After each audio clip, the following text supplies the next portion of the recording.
नमस्कार दोस्तों, दुनिया भर में चीन के एक आर्टिकल को लेकर खूब चर्चा हो रही है। यह आर्टिकल चीन की वेबसाइट सोहू पर 2013 में लिखा गया था। तो सवाल यह उठता है कि अब इस पर चर्चा क्यों हो रही है। देखिए, ऐसा है कि इस आर्टिकल में चीन का मास्टर प्लान है कि कैसे वो इस दुनिया पर धीरे धीरे कब्जा करने वाला है।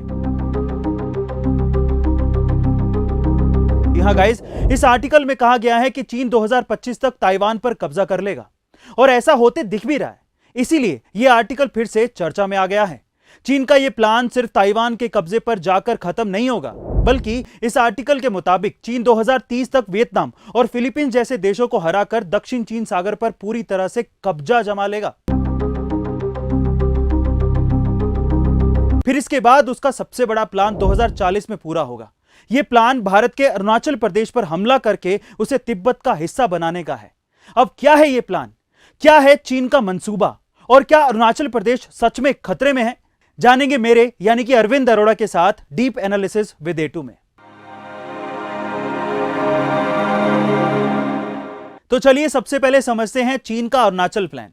देखिए, चीन अरुणाचल प्रदेश को तिब्बत का दक्षिणी हिस्सा मानता है और चीन इस आर्टिकल के मुताबिक भारत को कई अलगाववादी आंदोलनों में धकेल देने का प्लान बना रहा है ताकि भारत का अरुणाचल प्रदेश से फोकस पूरी तरीके से हट जाए और इस मौके का फायदा उठाकर चीन अरुणाचल प्रदेश पर हमला करके उस पर कब्जा कर ले।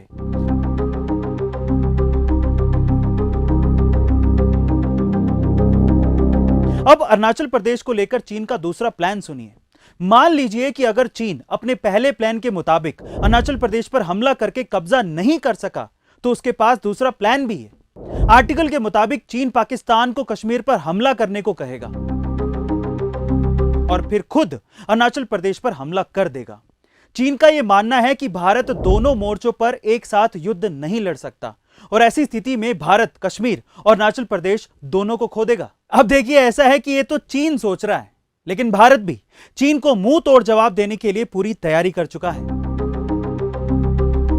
भारत ने हाल ही में रशिया से S-400 जैसे डिफेंस सिस्टम को खरीदा है, जो कि चीन की मिसाइलों को हवा में ही नेस्तनाबूद करने के लिए तैयार है।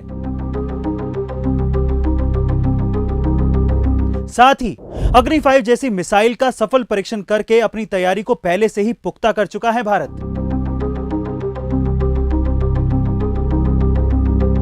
अगर चीन ने आंख उठाने की कोशिश की तो जवाबदेही भी चीन की ही होगी। गाइस, आपको क्या लगता है कि चीन अपने इरादों में कामयाब हो पाएगा? कमेंट सेक्शन में जरूर लिखिएगा और आगे कौन से टॉपिक्स पर आप मुझसे डीप एनालिसिस चाहते हैं, यह भी मुझे बताइएगा। मिलते हैं अगले डीप एनालिसिस में। Thank you so much.